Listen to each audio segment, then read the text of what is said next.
ఎప్పుడూ చేసే చికెన్ కాకుండా ఒక్కసారి ఇలా గోంగూర చికెన్ చేసి చూడండి. టేస్ట్ మాత్రం వేరే లెవెల్ ఉంటుంది. మొత్తం ప్లేట్‌లో ఉన్న అన్నం అంతా కూడా ఖాళీ అయిపోవాల్సిందే. అంత టేస్టీగా ఉంటుంది. మనం ఎప్పటికప్పుడు చికెన్ ఫ్రై కానీ, గ్రేవీ కానీ చేసుకుంటూ ఉంటాం కదా! అలా కాకుండా ఇలా గోంగూరతో చేసుకుంటే మాత్రం టేస్ట్ చాలా బావుంటుంది. ఈ గోంగూర చికెన్ కోసం పచ్చి జీడిపప్పు అయితే వాడుతున్నాను. ఈ జీడిపప్పు ఆప్షనల్ మాత్రమే, ఉంటే వేసుకోవచ్చు లేదంటే లేదు.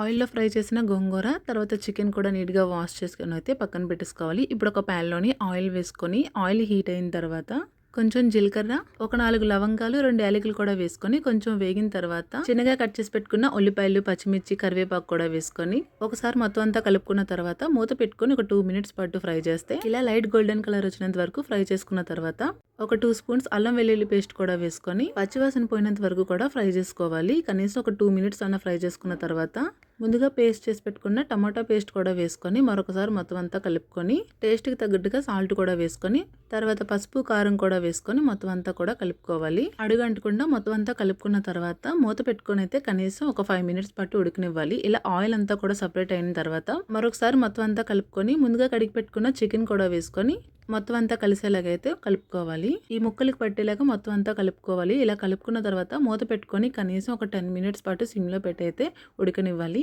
చికెన్ ఒక 80% ఉడికిన తర్వాత పచ్చి జీడిపప్పు అయితే వేస్తున్నాను. ఈ పచ్చి జీడిపప్పు వేయడం వల్ల టేస్ట్ అయితే చాలా బాగుంటుంది. మా సైడ్ ఈ టైంలో ఈ పచ్చి జీడిపప్పు అయితే చాలా బాగా దొరుకుతుంది. అందుకోసం ప్రతి కర్రీలో వేసుకుంటాము. చాలా టేస్టీగా ఉంటుంది. ఈ జీడిపప్పు కూడా వేసుకొని మరొకసారి మొత్తం అంతా కలుపుకొని ఇంకొక 5 మినిట్స్ పాటు మూత పెట్టుకొని అయితే మగ్గనివ్వాలి. ఇలా ఆయిల్ కొంచెం మీదకి తేలుతున్నప్పుడు అయితే ముందుగా మనం ఫ్రై చేసి పెట్టుకున్న ఈ గోంగూర కూడా వేసుకోవాలి. ఈ గోంగూర వేసుకొని మరొకసారి మొత్తం అంతా కూడా కలుపుకోవాలి. గోంగూర అయితే పేస్ట్ చేస్తే అస్సలు బాగోదు. ఇలా వేసుకుంటేనే టేస్ట్ అయితే చాలా బాగుంటుంది. చాలా వరకు గోంగూర చికెన్ అనేసరికి గోంగూర అయితే పేస్ట్ చేస్తారు. ఆ పేస్ట్ చేయడం వల్ల అస్సలు బాగోదు. ఇలా ట్రై చేసి చూడండి, చాలా టేస్టీగా ఉంటుంది. ఈ చికెన్లో గోంగూర కూడా వేసుకున్న తర్వాత మరొకసారి మొత్తం అంతా కలుపుకొని ఇందులోనే మనం ధనియాల పొడి, చికెన్ మసాలా, గరం మసాలా కూడా వేసుకొని మరొకసారి మొత్తం అంతా కూడా కలుపుకున్న తర్వాత ఇందులో అయితే నేను వాటర్ అయితే ఏమీ యాడ్ చేయట్లేదు. మూత పెట్టుకొని ఇంకొక 2 మినిట్స్ పాటు ఉడికనిస్తే సరిపోతుంది.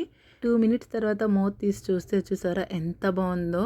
అసలు అది చూస్తుంటేనే నోరు ఊరిపోతుంది కదా, అంత టేస్టీగా ఉందండి. కర్రీ అయితే వేరే లెవెల్ టేస్ట్. ఖచ్చితంగా ట్రై చేయండి.